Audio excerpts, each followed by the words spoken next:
Good afternoon, good morning to some. We are so glad you are joining us today. We have a great conversation in store for you, and we are just so happy you are joining our BPNN quarterly call this late October. I can't believe we're already here, but we are so super excited to have you joining us today. My name is Kara Georgi. I'm the Alliance National Parent Partnership Associate. Very fancy way to say I get to help support the amazing work that the Children's Trust Fund does with parents across the country. And one of my favorites is working with all of the parents and organizations and stakeholders who are a part of our BPNN. If you are not yet a member, we will be making sure you see that link in the chat today. I encourage you to join and be a part of the network so you can be plugged in and hearing when we have great information such as this today. But let's dive right in. We want to know who's here, who is joining us. Share in the chat, what is your name, your role, the state you're joining from. Let's see who we got here in the house. It is always great to see friends as I'm watching people come into our waiting room. I see people I know, people that I don't, so I'm excited to say hello and welcome. We are so happy to have you joining us and being a part of this time together. And I think one of the things that I love most about having our quarterly webinars is being able to have the opportunity to not only connect with all of you, but have the opportunity to connect with our co-facilitators. And today you are in for a treat. We got our favorite guy, Mr. Johnny, back in the house, joining me today to help with facilitating today's webinar. And I'm also joined by Jody Rogers. And both of these BPNN members are joining us from the awesome state of California, where it is sunny and warm. And I'm awfully jealous being here in New York, where it's a little drizzly and cold. So I just want to start by welcoming Johnny first. And Johnny, why don't you say a brief hello and share a little bit about what's on your heart today? Yes, Kara, thank you. I love being a part of this network, doing this for the past, 2 years now, connecting with birth parents, and members of the community that are helping us out and just, sharing ideas and how to move forward, bettering ourselves, programs, and just gathering all the ideas that we all have and share them. It's just an amazing experience, and I loved every minute of it. Thank you, Kara. Yeah, thank you so much, Johnny. And Jody, welcome. We are excited to have you joining us today. And Jody is actually going to be continuing on with us into 2023. We're already talking about it, you all. It's only October, but she will be one of our stellar co-facilitators in the new year. So welcome, Jody, and we'd love for you to say a brief hello. Good morning or afternoon, depending on where you guys are, to everybody. My name is Jody Rogers. I am a birth parent from California, and I'm also a birth parent mentor in my area. And I just wanted to tell everybody I'm really excited to be here, and I'm really excited for this year moving forward. What I think I look forward to the most, it really is just getting to know everybody and just, we all bring our talents and we all have something so special to offer. And I feel like when we all come together and we all share it, we fill each other's cups. And I was thinking about this actually when I was driving today, and something that came to my mind is every time I walk through the door to advocate for a parent, I always feel like I have this whole army with me. I might be standing there physically alone, but I have everybody with me and everything that everybody has taught me. And so I'm just really grateful to be here today. Kara, I will give it back to you. Thank you so much, Jody. And I think that's something that I really want to elevate about our network. It is an opportunity for us all to learn from each other and how we can do different work together, how we can be champions and supporters for one another. So I encourage you, notice who's in the room today. See if there's anyone that you can connect with. And as you hear the content today, think of how can you partner outside of this and connect, because it's all about our connections with one another within the network so that we can do this important work for families together. And with that, I'm going to pass it now to Johnny, and he's going to share with us a little bit about what our time today is going to look like. All right, thank you, Kara. So, hey everyone, we have a great agenda lined up for you all today. We will start by hearing an informative presentation from Casey Family Programs, followed by a great panel conversation with two of our great BPNN members. We will then finish taking your questions and we'll wrap up. We encourage you to raise questions and thoughts throughout today in the chat. I will be looking at the chat throughout and we'll bring the questions up to Kara as we move forward. So we're also excited to have Kara Wood, another Kara here, Senior Director of Public Policy with Casey Family Programs. She will be sharing an analysis of state definitions of child neglect and its impact on children, youth, and families. Prior to joining Casey Family Programs, Kara served as the Director of New Jersey's 39th Division of Child Protection and Permanency, formerly DYFS, the state's child protection agency. Before moving to New Jersey, she served as the Deputy Director of Public Affairs for the United States Department of Justice and the Director of Communications for the National Partnership for Women and Families in Washington, D.C. That's my home. Kara, thank you for being here, and we cannot wait to learn more about the work you have done. Great. Thank you so much, Johnny, and thanks everyone for this opportunity. I'm really excited to be with you all today. And as Johnny said, we are going to be talking through Casey Family Programs analysis of the state definitions of neglect and really have a conversation around the impact on children, youth, and families across the country. So really looking forward to all of you, seeing all of you and talking with all of you today. As all of you know, and I know that this group has talked about this subject in the past, there is an ongoing national conversation around definitions of neglect, what state statutes say about neglect and how that correlates to involvement with child protection for children and families. And we really, over the last, I'd say, year and a half, really wanted to dive into that and really understand more of the details behind what this could mean and what the impact could be on families. So we did our own analysis of each state statute across the country to really understand what we were talking about and understand what the similarities or differences are to really draw out some of this conversation. And so I'm really excited to bring that review to you today. So again, our premise was to really do this analysis to see whether state child abuse and neglect statutes contribute to what we'll call an overly wide front door, meaning our state statutes, particularly neglect statutes, bringing families and children to the attention of child protection in circumstances where that perhaps is not necessary or perhaps is not the most appropriate or best intervention or help for families.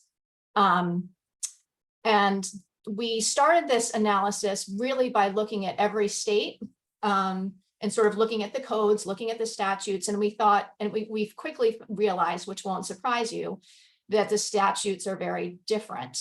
Even when they use the same language, perhaps they're very different and perhaps the impact could be different. And so we thought through, is there something that we could compare all of the state definitions to, sort of a constant, if you will. And we identified the federal definition of abuse and neglect, which is in the Child Abuse Prevention and Treatment Act, or CAPTA, as sort of that constant that we could sort of compare state statutes to the same broader federal definition as a way to conduct our comparison and analysis. Not necessarily in a way that we are endorsing the federal definition as the right definition or the best definition, but rather it is it's specific in its definition, and the components of the definition were helpful to us in terms of the comparison we were doing. And so we'll sort of use that CAPTA definition as part of our comparison today, and I'll walk you through that. So the federal CAPTA definition reads as follows and has really 4 elements. It talks about a recent act or failure to act on the part of a parent or caregiver, which results in death, serious physical or emotional harm, sexual abuse or exploitation, or which presents an imminent risk of serious harm. So that is the definition, the federal captive definition of abuse and neglect, and it's sort of laid out that way into its 4 components. Generally speaking, we found differences between state neglect definitions across the country, and inconsistencies across states and across the same categories of neglect in different states. For example, failure to protect may be defined differently across states or not defined in some states. So that's just one example we'll talk about. It's also really important to consider, one of our findings was that many statutes do not consider caregiver intent, willingness or ability or capacity of a parent or caregiver, a caregiver or parent's culture, religious beliefs, or their access to resources. Often too, statutes do not consider a child's age or developmental needs in the context of the statutes. We did this analysis, again, looking across the whole country, each state, and we sort of group things for our own organization into different categories. Some of the categories are the same in all states, and states use the same language. I'll again say the definitions are not the same, even if they use the same language. But some states use the same language. For example, medical neglect or educational neglect are often seen, that language is often seen.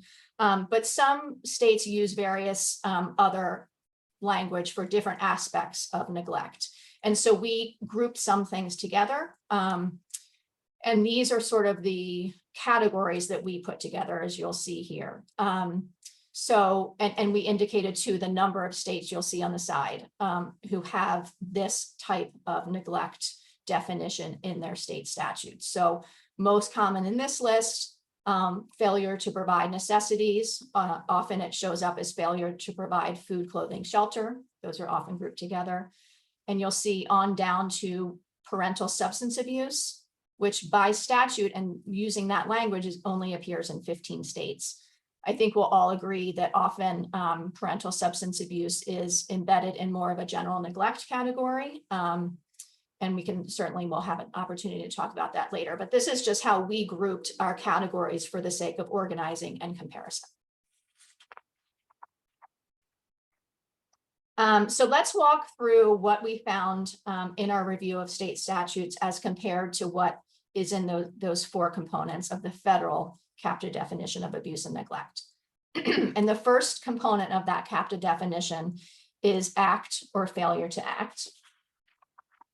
And here you can see that some of the state definitions are very subjective and therefore open to interpretation. They often don't have a further definition to the language that's used. And these are just some examples that we've highlighted just because they really demonstrate what we were seeing. So examples, prudent parent, that's not further defined in terms of what that means. And you'll find as we go through this that some of the language even is perhaps out of date or rooted in certain opinions and expectations of parental behavior, which we'll also talk about.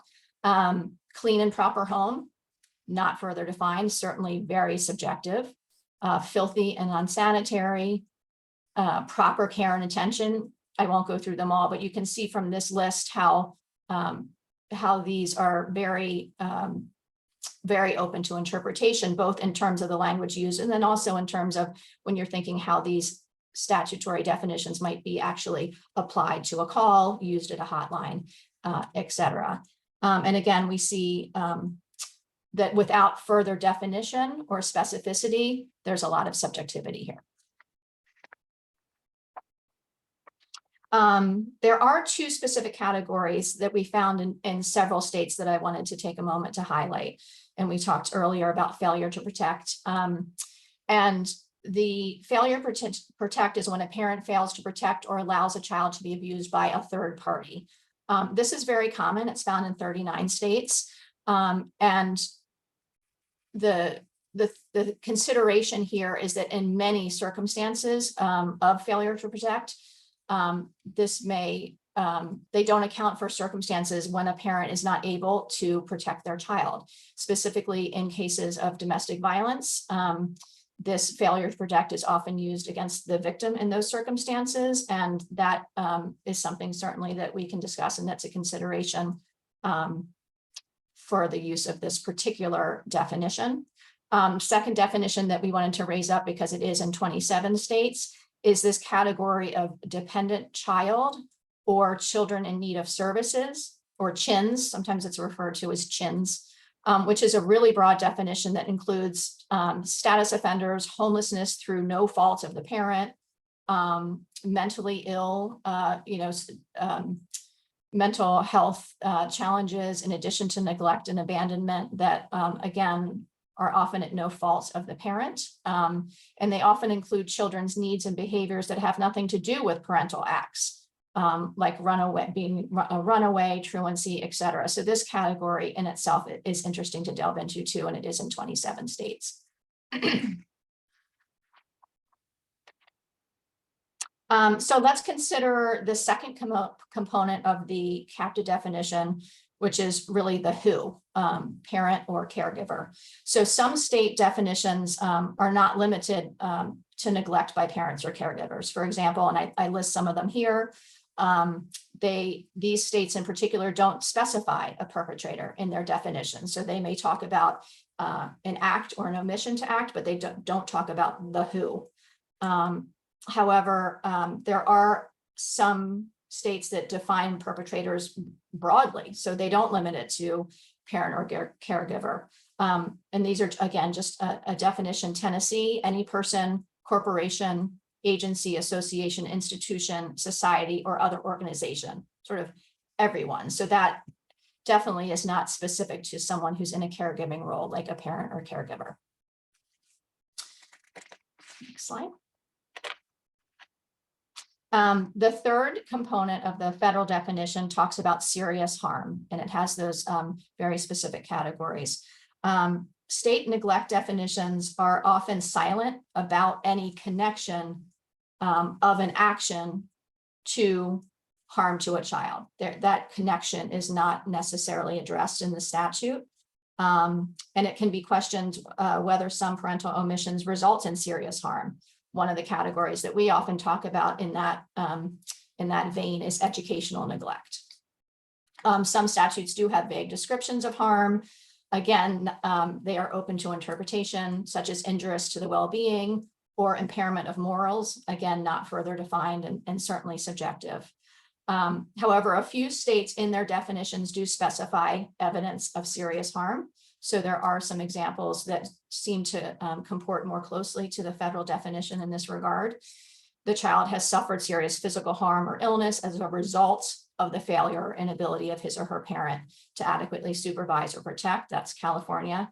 Again, there's another example here from Florida. So we do, again, see variation, significant variation across states in all of these components. So while most states really are silent about linking an action to harm to a child, there are some that do.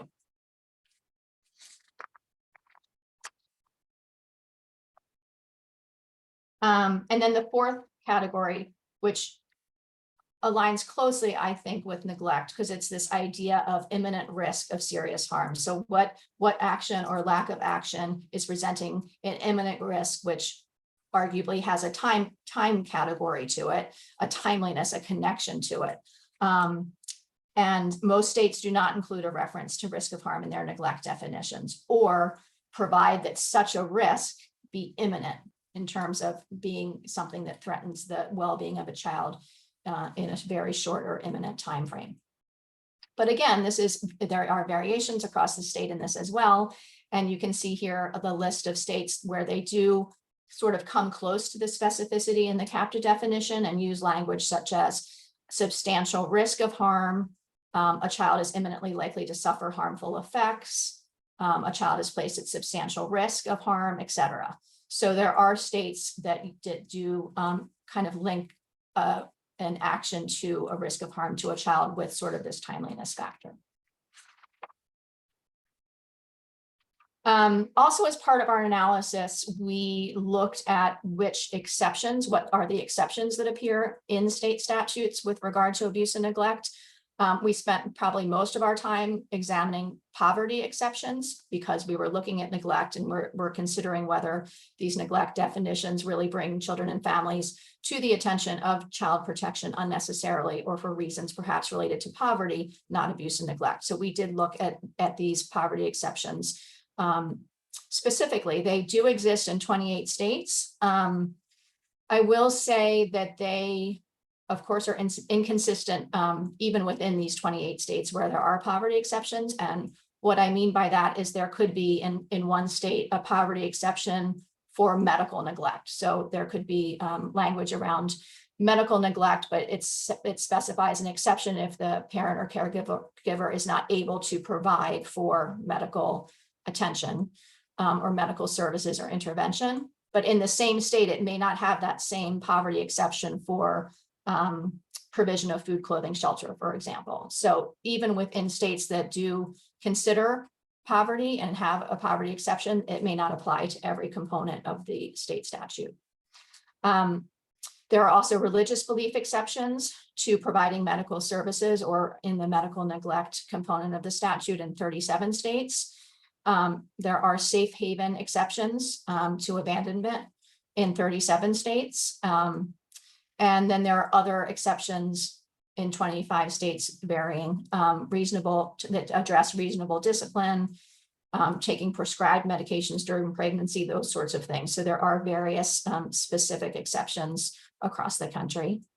And then we did want to point out one emerging trend as we were doing this research is that there are now 4 states who have amended their definitions to provide exceptions for age appropriate or independent activities. So that I think this probably came out of the larger national discourse around free-range parenting and sort of the dialogue around what's appropriate at what age and that sort of thing. And I think this speaks to the fact that there are behaviors that are appropriate for younger children in particular who are capable and it's appropriate for them to conduct independent activities. And so this was specifically called out and accepted in Colorado, Oklahoma, Texas, and Utah within the last, I would say, year and a half. So as I've said, the state neglect definitions vary widely across the country. And even, as I said, within some states themselves, almost all of them deviate from the federal captive definition in one or more respect. And again, that was our sort of comparison or control, just to have, a constant that we were comparing all states to. And so, at the end of the day, when we kind of started with our hypothesis, we do think there's cause for concern that neglect definitions may be contributing to unnecessary CPS intrusion in the lives of families. And we will continue to use data and research to guide our work in determining what these impacts are, the effects of the definitions on, really all aspects of the CPS system, from reporting to screening, investigation, child removals, placement, et cetera. And so we're very excited to continue this work. We're also I'm very excited today to hear from you all about your thinking, your thoughts, your reflections, and all of your experiences to help inform us as we go forward. And so I'll stop there and turn it back to Johnny, I think. Yes, thank you, Kara. Before we move on, I'm just asked Kara Georgi, if we want to address any questions that's been brought up. Yeah, thank you so much, Johnny. And one of the biggest ones is the favorite top questions as every webinar, and that is our slides, and the recording will get posted to the BPNN webpage. So if you are not a member, sign up now so you can make sure that you get notified when we get those posted and up there, because that's important. And Johnny, there was a couple other really good ones, and I see a lot of comments coming in as well, and I appreciate that. I know Jenny Gentry shared an article in the chat. But one of the questions that I saw came up in the chat was from Catherine is educational harm quantified or up to interpretation? Great question. Again, it depends. And I don't have any examples off the tip of my my mind, but I can certainly get them to you, Kara, to circulate. I think in some states there is some specificity around truancy, or it kind of goes then bleeds into sort of educational statutes around truancy and the number of days that children may miss. So often there's references from one statute to another. But I think but in many of the neglect statutes in the child protection statutory language, there is not often too much detail in that. Again, it could be a reference to the educational statute around truancy that would sort of sit in a different place in the state statutes, but that would certainly vary state to state. Great, thank you. And then I know people were coming about the medical neglect and doctors seeing children versus video chat and photos. I saw Pasquale come in with a comment around emotional neglect, also leading to mental health issues, which is a big one and so real. And then I saw it was, I believe, Brianna comment about the neglect definition is really hard to deal with, since you never hear anything about what the state will do to not neglect a child in a place of a parent when they seek to use the courts to justify them being overburdened for neglecting kids in their care. Jody addressing medical neglect as well. Lots of great comments. I'm wondering if there's any other questions or comments you want to add, Kara. Yeah, I did want to jump in on the medical piece around, we started this research during COVID. There, as you all know, a large conversation around children not being in school, and if children are absent from school, are they at greater risk without being in the classroom and having the ability for teachers and other educational folks to observe them and report anything that's concerning. That whole dialogue really got us thinking about this whole conversation. And I paused there because we sort of had to start our research at some place because everything's so interconnected, right? So when you think about reporting, you think about who's reporting, you start thinking about mandatory reporters, you think about what their training is, you think about who reports to a hotline and for what, and then what happens. So we just started at sort of the statutory definition piece, which I think is a critical piece, but is only one piece of sort of this whole web of what can happen to a child and family related to a report to child protection, and then what happens after that. So we did start thinking about this a lot during COVID with this increased attention on reporting specifically around schools. But we did also think a lot about how children were or were not receiving medical attention and all of the sort of telehealth interventions and how that might contribute to this conversation in terms of reporting. Would it be more reports? Would it be less reports? So I appreciate that you raised that in relation to COVID, because I think the pandemic really raised, this conversation was happening anyway nationally, but I think it raised for us a lot more questions and really had us doing a lot more of this research to understand how all of these pieces are connected. And so I just wanted to highlight that. And I appreciated the comment around emotional neglect. And I was trying to use my memory really quickly. I think that we considered that, as I said, we sort of combined some categories together for the ease of our comparison. And I can't remember if that was combined in abandonment. It may have, I know that we reviewed it and we considered it, but we didn't call it out as a discrete category. But now I'm interested to see how many states have that. So I appreciate that you raised that. And I might sort of, as we continue this conversation and this work and these presentations, think it's important to add. So thank you for raising that. Yeah, thank you, Kara. And I think too, that's where all of you on with us today and who watch the recording later have a role in this. What do we do with this information, and like, where do we go next with the information? I saw a great comment come up in the chat, Kara, that I want to elevate by Paula, where she said, in regards to medical neglect, she has noticed it's difficult for families of color to have a physician truly take the parents' concerns to heart.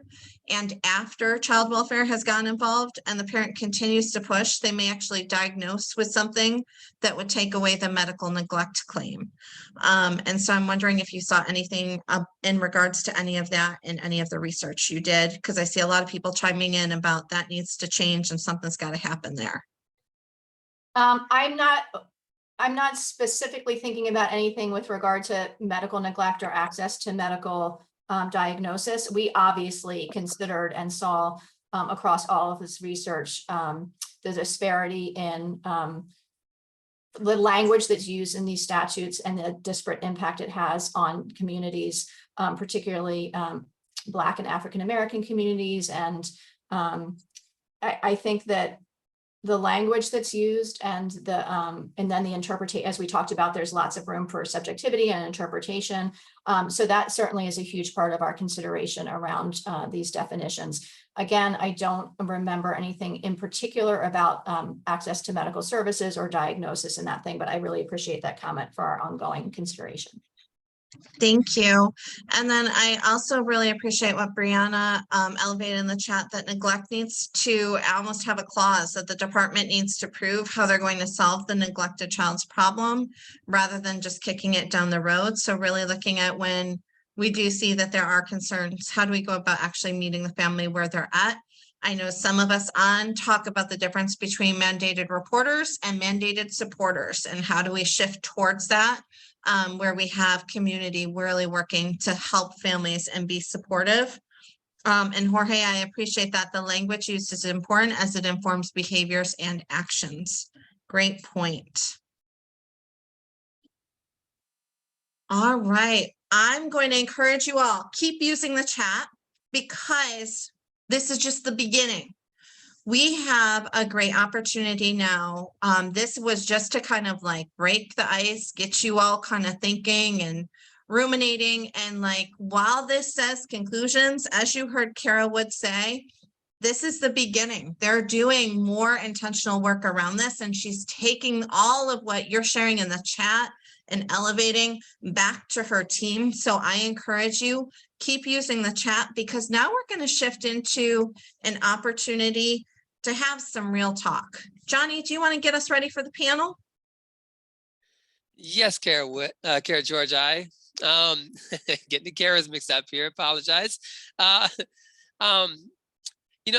Thanks, Kara, for your presentation. It is amazing. It's, a topic to talk about this. I know we all have, very close ties to this topic specifically. And like Kara George, I said, keep bringing up the questions, please. We look forward to them, and we're going to continue to try to answer them.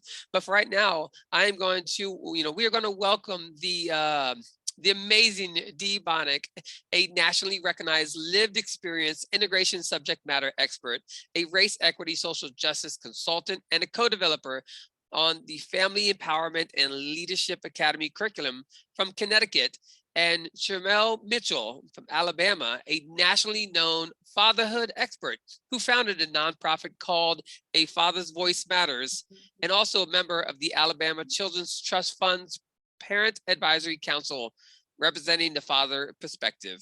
We so appreciate you both being here to help us start thinking about what Kara has shared and how we might move this knowledge to action.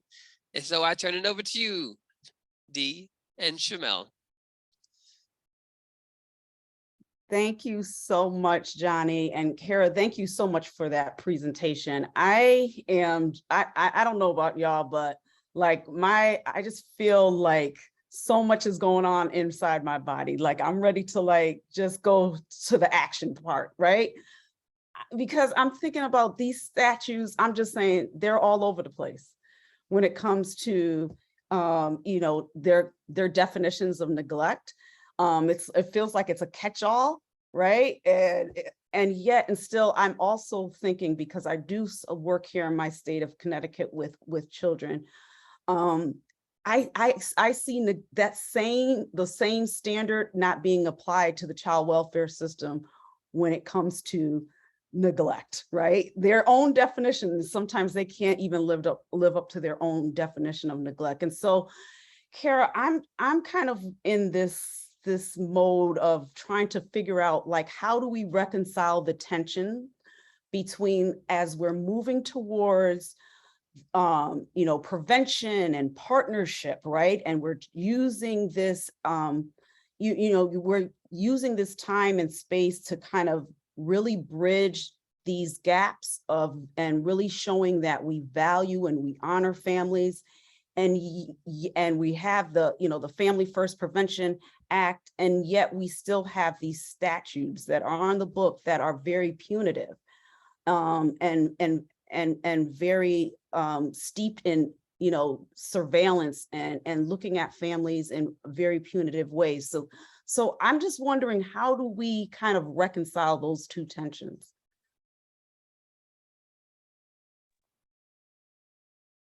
And Dee, I believe we might have lost Kara. Oh, no. I know. Kara, are you still there? I'm back. Sorry, my computer freaked out, but I'm here. I just missed a couple seconds. Oh, so did you hear what I was asking? I was asking, like, how do we reconcile the two tensions between kind of where we're trying to shift in terms of how we're partnering and how we're moving towards prevention and kind of narrowing that front door, and still what's in state statutes that are saying, like, it's a catch-all. Everybody, you know, we're bringing families in and looking at them in very punitive and negative ways. No, I really appreciate that question. And I think that is at the heart of this, all of this work and our meeting today. I think raising the issue as we are doing is the first step, obviously a key step for us all to raise the issue in all of our various conversations, audiences, with all of our partners, and to really think through how we can activate the change that we want to see, how we can acknowledge that there are families who it is appropriate for there to be certain interventions by a child protection agency. And then there are many, many more where that's not the right intervention, perhaps, and these statutory definitions might be contributing to that. So we have seen, as I talked about the 4 states where we have seen some changes in definition to acknowledge a very, small piece of it, but acknowledge that there are behaviors that are appropriate and normal for children at a certain age to participate in.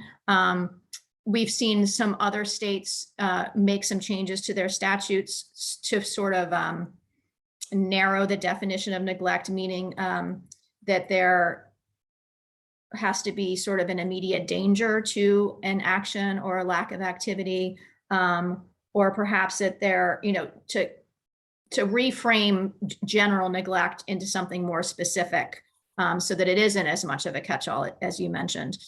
So I think there's also the training piece. There's, there's the what the statute says, which is a critical piece because that is the statutory guide or blueprint. And then there are sort of the actions of CPS hotline workers, and what are they guided to look for? What does their practice manual say? What are their supervisors sort of raising up as important? And so I think there's lots of aspects to this, certainly on the statutory side of things, but really on the practice side too, that a lot of you all thankfully work in systems and have an influence and impact on systems and practice. And I think that's another opportunity for us to raise up this conversation and think through what changes we might be able to make. Thank you, Kara. You actually answered like about 3 or 4 of my questions that I had rolled up in one. So I will turn it over to Tramel.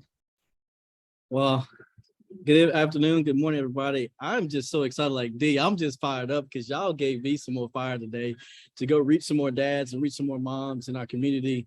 But I want to first say thank you guys for being here. You guys are the true answer we need. As a parent, been able to do this on the PAC. I'm just learning that, being on the ground in the midst of with the welfare agencies and being able to help them look a little bit deeper than the initial problem on those neglecting accusations, and helping them bridge the real deep-rooted issue, and being able to be a father to walk with another father. I tell people I'm just a dad helping a dad. And so in that, Kara, one of my questions is, how do we begin to, well, let me give you the story. I had to work with a dad who was dealing with a lot of neglect calls on him as a single father. He has full custody of the kids. He just really struggled emotionally. And so he felt like his voice never mattered in the system. And so there was really not many things in place for him emotionally. And so that created a barrier that he trusted that he could call for resources and assistance. And so in that time, I've been able to work with this dad to walk with the agencies just to feel safe. A lot of our parents are looking for hope. My acronym for hope is healing. When we're talking to these families, they're looking for a safe place to heal in the midst of their issues, the blockage that they're dealing with. And so how do we begin to help, even in an emotional factor, how do we make a safe place for these families when they do see that paper or they get that knock at the door? How do we not freak them out, the word I use, versus to give them like, hey, I'm here to help, here to hear your story, and then we can go from there. Thank you. That's a great question, Tramel, and thank you for sharing that experience of that dad that you're working with. I think I have a lot of thoughts on this, and I'm really interested in hearing everyone else's on this call. I think one of the things to really think through, and I mentioned practice earlier, but I think one of the things to really think through is where is the appropriate place for families to get what they need? And in order to know what that referral or landing spot looks like, you have to understand the family's needs. You have to understand what the underlying needs are. And often, because of the way the statutes are created and often the way, oftentimes the only landing place or place to bring concerns to is a CPS hotline. It's sort of then viewed in that way from the beginning because you're calling a child abuse and neglect hotline. So thinking about what other resources might be in the community, we have some examples across the country of states or jurisdictions using 211 lines differently to really be either a direct referral location for a family or for specific needs, or referral through child protection to another resource like a 211 or a network of service or support providers. So I think we're seeing that conversation happen more often. And I think that's something that we can activate around thinking about what already exists in communities where we can connect families, like family success centers or family support centers. They're called different things in different places, but they're in community, they're of community members, and they provide resources and support. So I think there's ways to think about what exists and what we need to build more of. And then we can take it a step back and think about, well, how do we connect families to those supports and systems that exist? And then a step further back from that, what is the CPS role in that, or ought there not be one?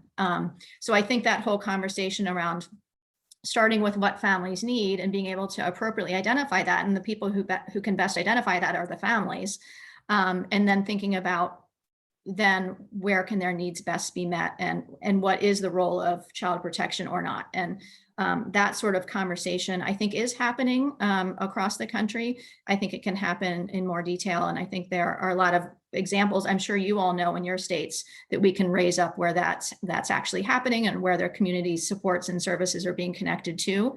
But I think that's a critical piece to what you're raising, because there is an understandable aversion to contacting a CPS agency for help.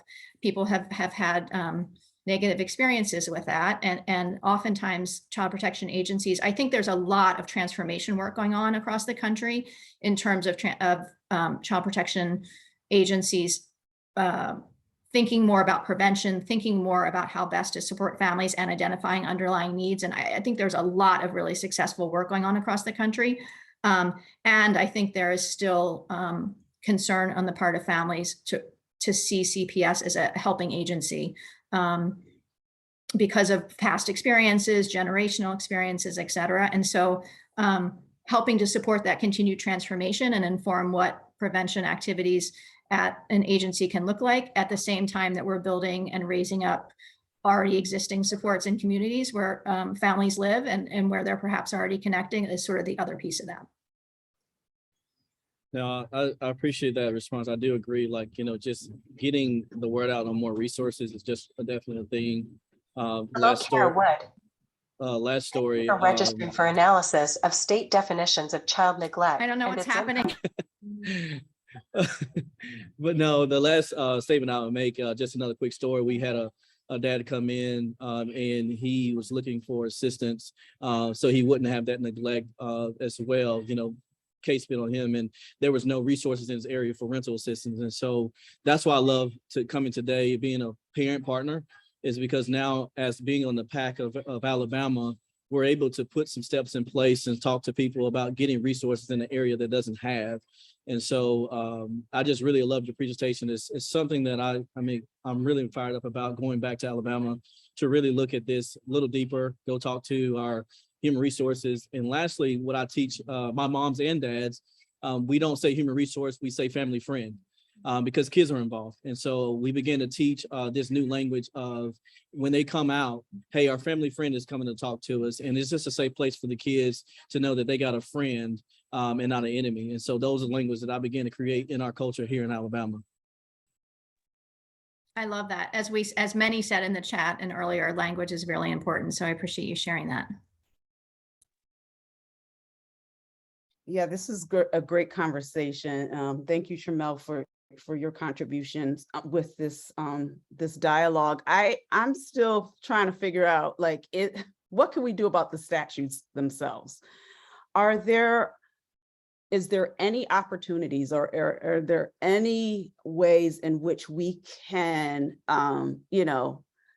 we can do something about those statutes to kind of narrow those definitions, to make them a little bit more defined, so that, again, it's up to anyone's interpretation. So even if we have all of these preventions, right, bringing communities and families together and putting all the resources there, it's still CPS out there running amok, if you will say, and anybody can get caught up in the system still, if we don't put some more guidelines around the statutes. So are there any state agencies, or federal, or even, is there any like federal, even when it comes to the federal guidelines, is anyone looking at those and trying to make some amendments, or are there ways in which, we can do something about that? I will say at Casey Family Programs, we don't actively advocate or work on changing legislation. We don't lobby. That's not something that we do as an operating foundation. We certainly offer this type of education and information to others to inform the broader discussion. So we wouldn't have a role in actively working to change those definitions, or writing legislation, or even pulling out something that we think would be the right language. But I think that this is, as I said earlier, a national conversation. I know that this is being discussed at the federal level, and it's being discussed in many states across the country. And I'm sure hopefully when we get to the broader discussion, folks can share what their states are thinking about. So I would really turn to you all to have that conversation around what activity you would want to see happen, and perhaps what might already be happening, and hopefully folks can share that. But I know that this is something that is being talked about both at the federal level and in states across the country, in terms of how to best address it, what changes could be made, et cetera.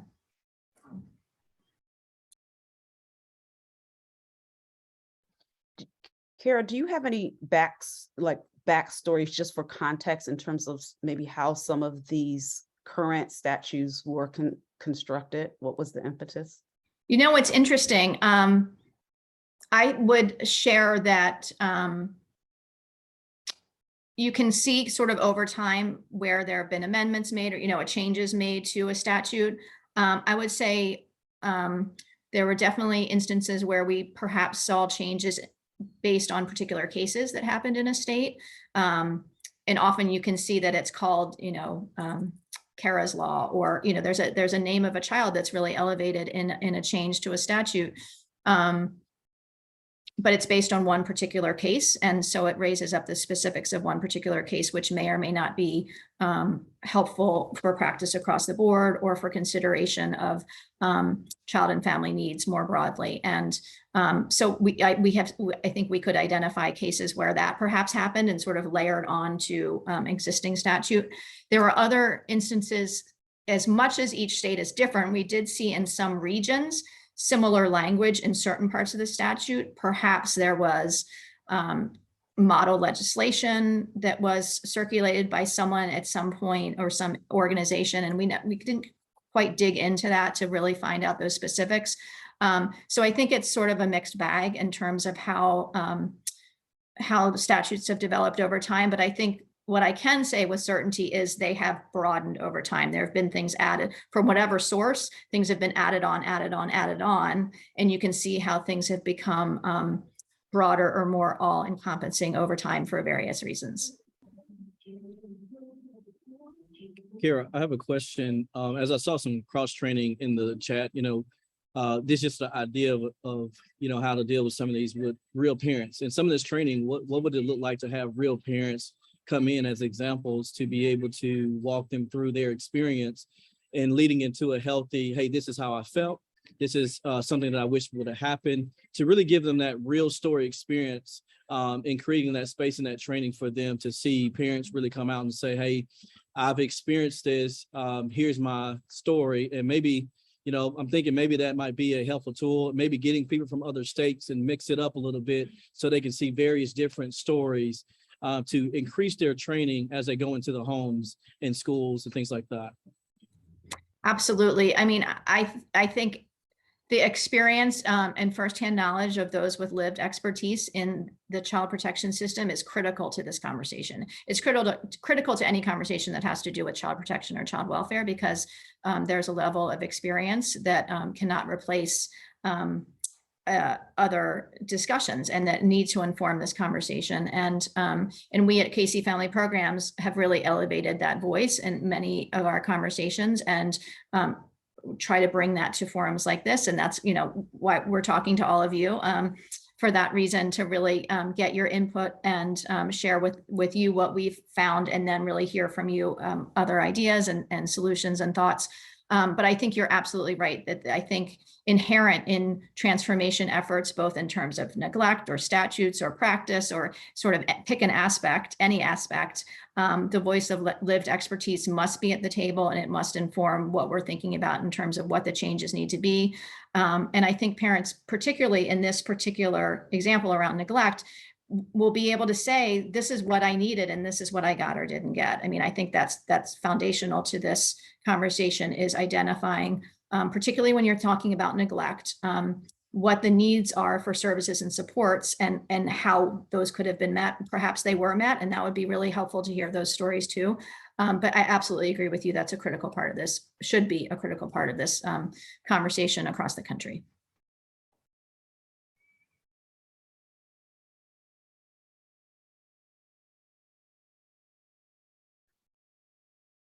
Yeah, I think this is a great conversation, and I see the chat is like blazing at this point. It's just going off the hook.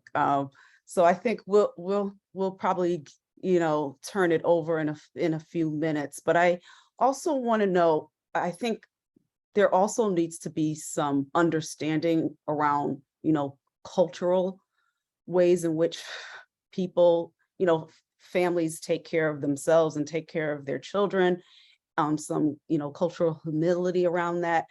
And I think with the standards seem to be very white normative standards in terms of what neglect is, and people can just again use their own devices to figure out what constitutes neglect, without really understanding all the different ways in which communities and cultures and families take care of their children. And so, to Shamel's point, I think it would also make a whole lot of sense around educating and training and letting and having people have the understanding, especially the CPS workers and child welfare and at whole, but also legislators as well, to understand that there is this broader impact that happens to families and communities that have been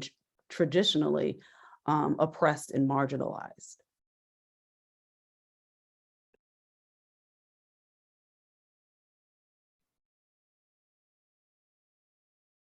I just really want to come back with Dee. I just really extremely agree with everything she just said, 110%.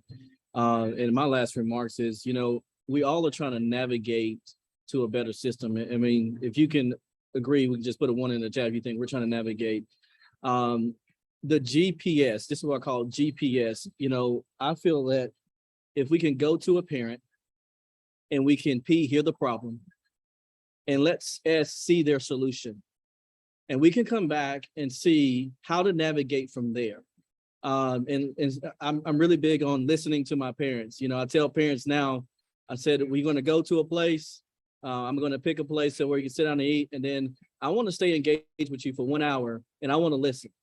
And I think that's really the navigation system to a lot of the issues that we're seeing is we got to go find that parent, listen to the problem that they have, and let's see their solution and let's come up with a cultivated solution as a team. And this is why we are, I love being about it. A parent partnership is you guys are the greatest GPS system that's ever been created because you guys are living it. You're there, you're on the ground. So I'm just excited to move forward and partner with you guys as I go forward. So thank you.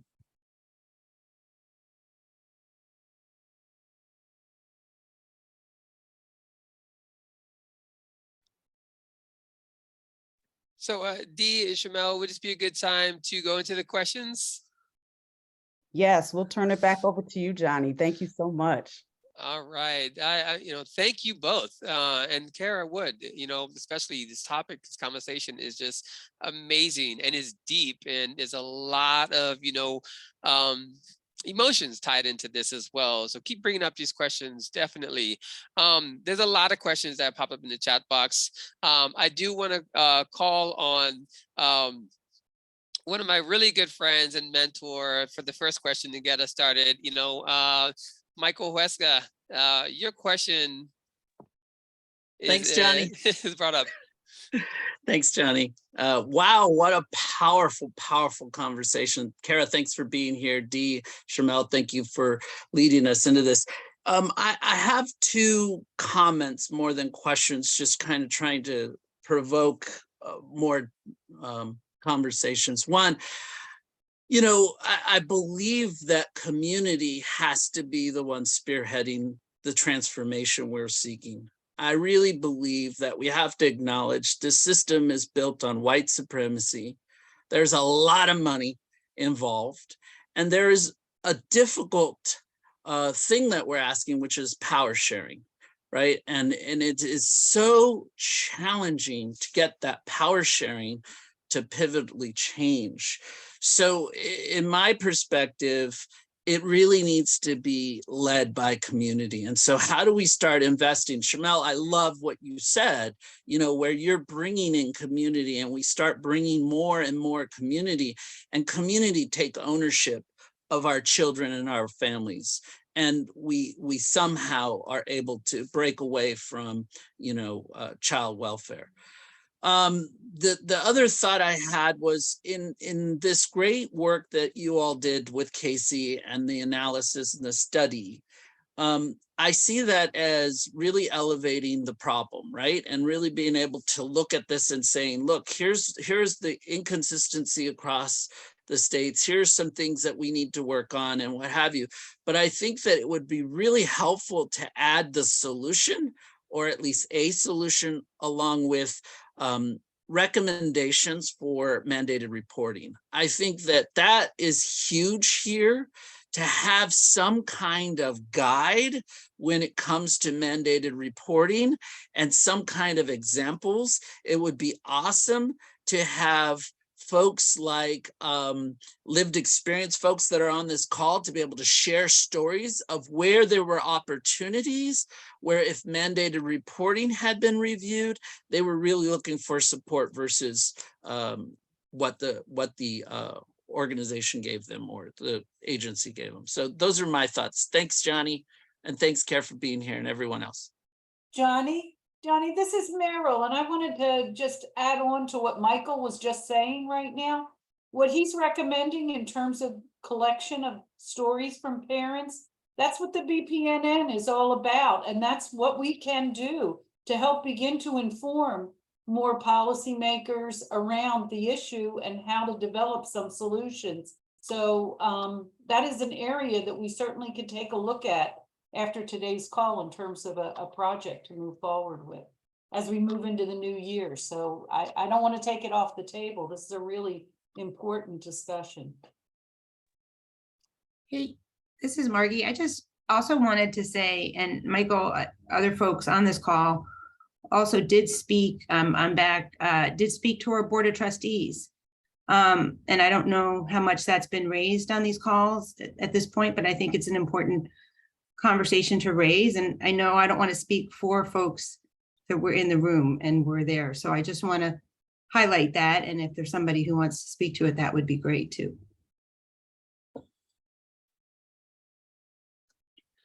You know, I couldn't agree more. You know, being, as I was saying earlier when I introduced myself, being a part of the Birth Parent National Network, you know, the lived experience, it brings a whole new light to, you know, to this topic of conversation, because how can you speak about something if you haven't lived it? You know, education without experience, you know, you kind of get both of them. So thank you for that. And thank you, Meryl. This is just amazing network. If you haven't signed up, please sign up. So we're gonna move into the questions. Like I said, the chat box has been filling up with questions. We're gonna try to get to them all. Apologies if we can't get to them all. So Carol would let's see if you can answer them, or maybe, you know, Dee or Shamel can answer these. So we went as far back. Question was asked, why do they ask questions about the child's care if they have no plan to implement a very loose idea on how foster parents are strapped for time and limited resources to allow them to get away with neglect as well? I don't know if you want to handle that question, Kara, about the neglect on the, you know, parent side and then neglect on the, you know, foster side. I don't know how you want to handle that.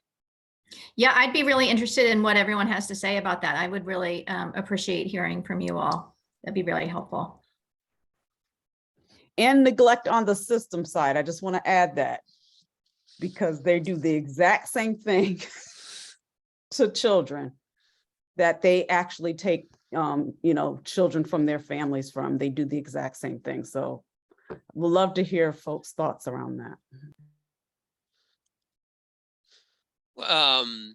If the it was Brianna who asked a question, if you wouldn't mind, if you want to come off mute and speak a little bit on that. So my basic idea on that is it has to do with that DCYF oftentimes during the dependency court would say they had a lack of resources. They only had so many foster parents. The foster parents were overburdened with too many kids, but they weren't considered group homes, even though they had group level amount of children, 5 or more. The problem coming into being is if they're going to say that a parent can't be neglectful, but they're going to give a free pass to themselves or to the foster parent, why are we going through and removing a child? The child is already going to perceive that the situation is their fault. No cases is a child ever going to think, oh, it's my parents' fault, and they're going to be upset. Child's always going to think first, it's my fault. Like if 2 parents are divorcing, they're fighting, the child's going to think that's my fault.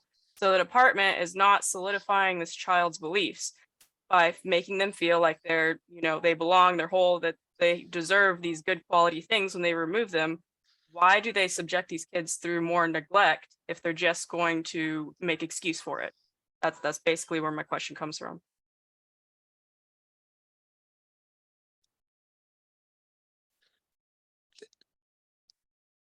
Thank you, Brianna. Can I say one thing on that too, Johnny? I think, as I said earlier, all of this is it's all connected, and one sort of topic rolls into the next one. And what you made me think, Brianna, too, and thank you for your comments, is thinking about the real importance of prioritizing and elevating kin and relative care, and what that means to be supportive of relatives, and what system changes and practice changes need to be made.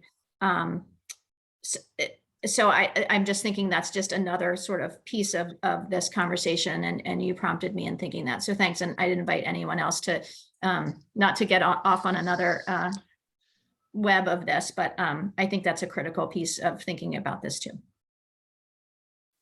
I do understand what you're saying. I also want to just make it kind of a component that sometimes kinship care doesn't work out in the best favor. I have seen some points where DCYF has favored family that are in agreement with DCYF family that don't agree with them, they tend to shy away from and move away from, and it creates a lot of infighting. The child's in between that. It's no different than a divorce.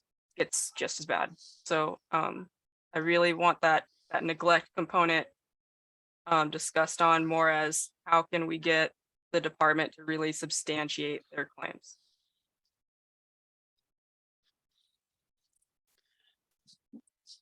Very, very good. Thank you, Brianna. And we'll look into that more, of course, as Kara Wood is, continuing on with the hard work and dedication she's doing with this topic. I want to call on, Paula has her hand up real quick. Good afternoon, because I am in Texas and it is Central Time, so I don't know where you all are, but anyway, there you go.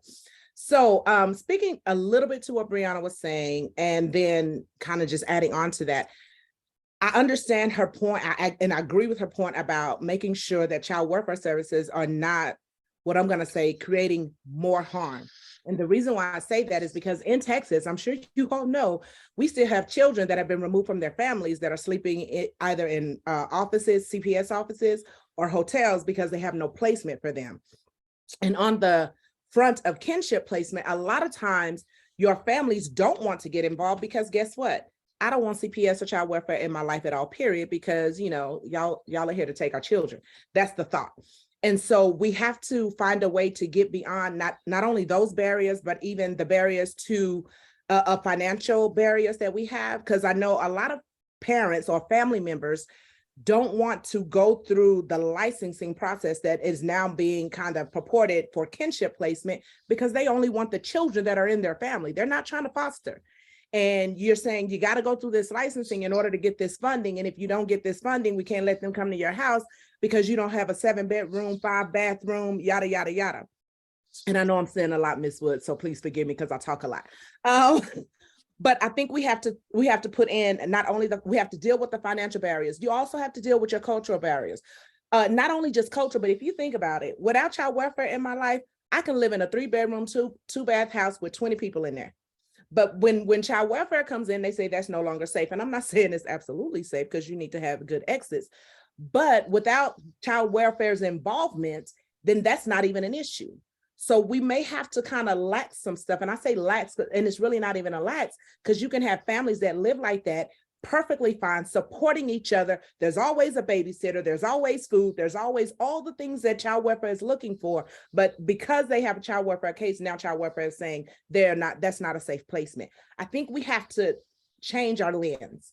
We've done it the same way for so long. Same law, same practice, same everything for so long, and we're stuck there. And I think now it's time to break the glasses that we're looking through and get a whole new pair, because the 2020 that you think you got is actually not there. There you go. I'm good. Thank you. Thank you, Paula. We love Texas. That's being shared in the chat box. And it's a good look into that. You're absolutely, right. I'm not speaking for, the presenters on here, but, share it. That's what we're here for. Share it, the shared experience, right? So I'm going to dive into the next question, if we don't mind. There is a question. Are there any states with model statutory definitions? And I think this is for you, Ms. Wood. Are there any states with model statutory definitions from your expertise? Yeah, I would say there wasn't one state I don't think that we would lift up as an example for others. They're all, as I said earlier, not only do they vary one to the next, but they vary within the same state as well. And again, our analysis is intended to be educational and to spur exactly this kind of conversation, which is great. We wouldn't be an organization that would create model legislation or, sort of advocate what statutory language should be, but really try to provide information and educate this exact conversation. But to answer the question, I don't think there's a state that that we would point to for others to consider as sort of the ideal statute. I think there are pieces here and there that certainly get at a lot of what we're talking about, and that would be good to continue to explore. Thank you, Kara. Go ahead. Johnny, I just wanted to ask Kara, would. Just want to make sure which one. I'm curious in terms of, one of your slides, which is really striking, which is that the door opens wider based on the definition of neglect that is defined by the statute. How do we narrow that door in terms of defining the legislation? I guess, what do we do? How do we kind of move forward in that kind of thinking so that this group here that we have today can begin to look at it and talk with their own states around that, and how it's being defined? And I don't know if I'm making myself really clear, but clearly you were saying in your presentation, Kara, that the door is much, much wider than it should be, and these kids are going into the system. What kind of language can we recommend or look at to help close that gap in the language? Yeah, thank you, Meryl. I think really what we're intending both with this research and with conversations like this and engagement with you all and others is really to prompt that thinking in states across the country and to prompt those who are interested and engaged in this really critical topic to think through what would need to change and what aspects in their particular state or statutes or area of practice, et cetera, are perhaps contributing to families coming to the attention of child protection unnecessarily, perhaps not getting the supports and services that they need. So our intent is really to prompt this conversation in states, and the particulars of those conversations, I think across the country will probably be different, but really looking to encourage folks in states to have this, to do this analysis in their own states, and to see what perhaps you all and others and your partners would identify as needing to change to get at some of the things that we're talking about. Thanks. Thank you, Meryl. And at this time, I'm going to ask Kara, Ms. Wood, if you have any closing thoughts before we move on. I do want to really appreciate all of you being on this call, and for all of you who've weighed in. And I have not kept up with the chat, so I'm really looking forward to reviewing it later. It was flying by. And I think we're going to get lots of great ideas from all of you. I would offer, and I think Meryl and Kara and I talked about this earlier, but I'd love for this to be an ongoing engagement with you all as you continue to have thoughts and ideas and conversations in your own states, to continue to circulate the information and really have this be sort of an ongoing conversation and cross-population of pollination of what we're thinking about will make a difference, and what levers may work in some places, may not work in others, or we may, I'm sure, move at different paces in different states around this conversation. But my closing thoughts would just be those of appreciation to all of you, and also with the hope that we can continue this dialogue and engagement. Wow. Yeah, I want to point out this one piece from Jenny Gentry, though, in this chat. She's saying Sharonda is making legislative change in Washington. So we really should take a look at that and see what she's actually doing in that area. Sorry, I'm like so excited in terms of this, discussion. No worries. And we appreciate you, Meryl. For those of you who don't know, this is Meryl Levine, our National Director of Parent Partnerships, who is the best champion of all of the work that all of us do back in our communities and is a resource for us. And as you see, she gets excited, you all. When we light up the chat like it's been going today and we come with these big things, she gets so excited because she's like, yes, this is why we stay so committed to this work.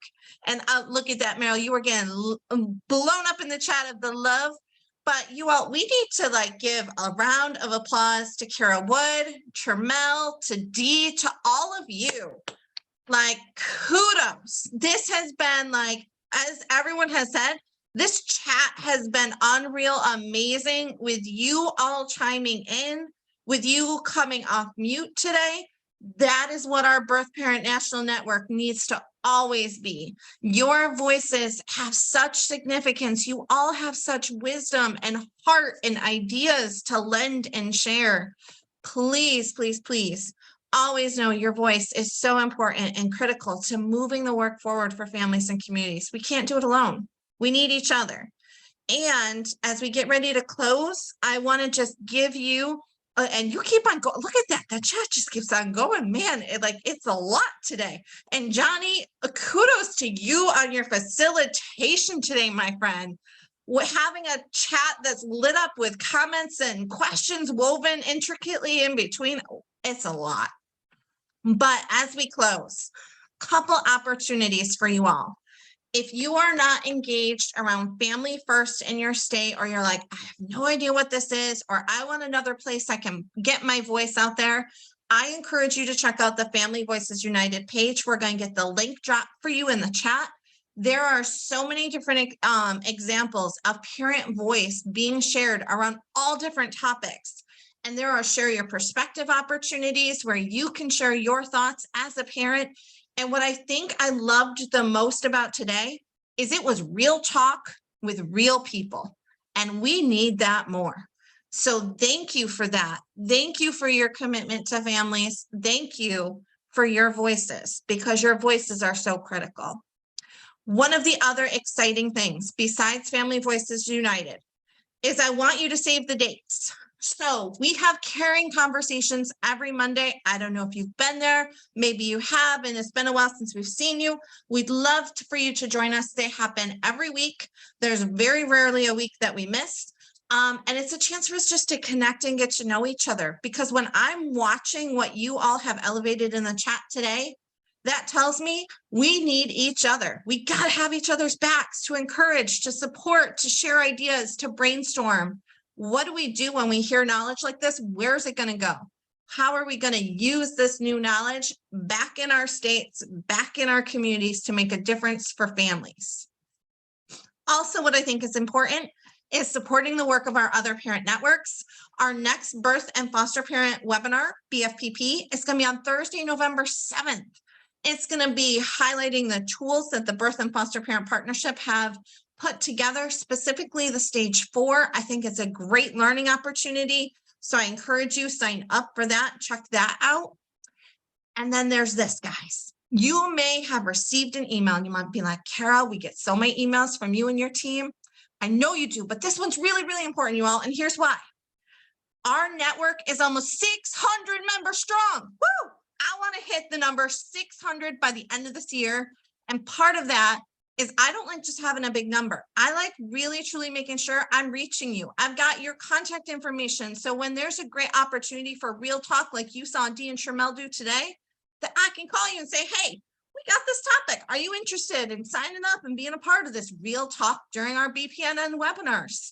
So here's the best part. This is the link. It's going to be in the chat for you. So that way you can click it. It's just a quick boop, boop, boop. Give me your updates. Tell me what your favorite topics are. Give me ideas for 2023. How are we going to make our network even stronger? And how are we going to keep growing? But in addition to that, we always know it's important. We want to show we're doing good work. So there's one more link. I know it's a lot of links, but this one we also really need because it tells us how we did with the presentation today.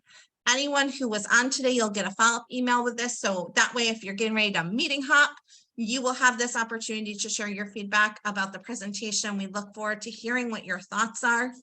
But most importantly, we really hope you stay connected with us. We hope that you let us know, how do we keep on building out our Birth Parent National Network?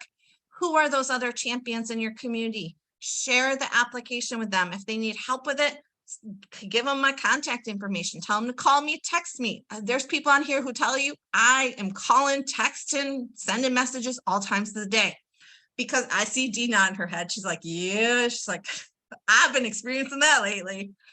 But it's because I want to stay connected with you. I want to know what's going on in your world. And because our BPNN can only be strong if we're working on our relationships with each other. So let's think about how to keep that tight and strong. And with that, I'm going to pass it to the amazing Meryl to close us out with her final thoughts. Meryl, take us away. Well, I just want to really, really say thank you from the bottom of my heart to all of you who have been here today for this webinar, but especially I want to thank you, Kara Wood.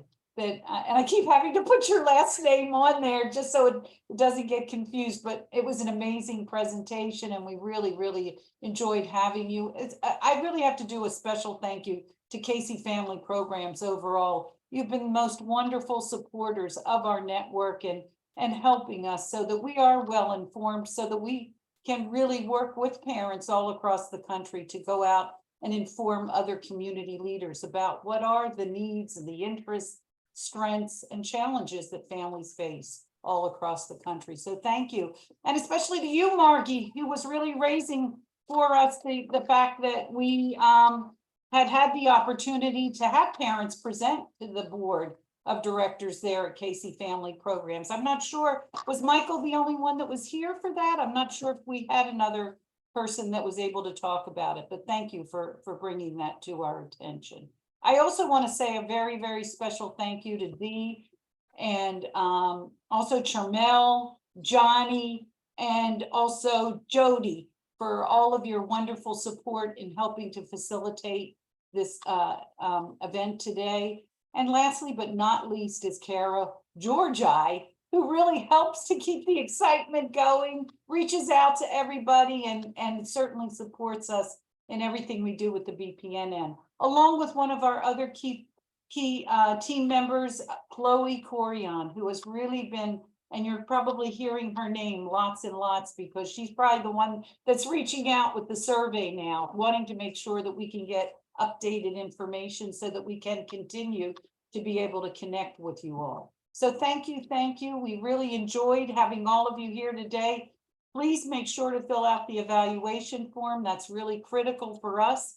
And this is really our last webinar for this calendar year, and we will begin to move forward with 2023. If there are burning issues that you want us to address next year, please let us know. We will be talking about dissemination of some findings of a participatory project that we have had parents involved with related to the front end of the child welfare system. So you're going to be hearing more about that next year, as well as just how we're going to celebrate Parent Leadership Month that will be coming up in February. So anyway, I think that's it for now. If there's any other final last comments, I would certainly welcome them. But thank you all. And I hope you have a great rest of your day. Take care, everyone. Stay well, and we'll be in touch.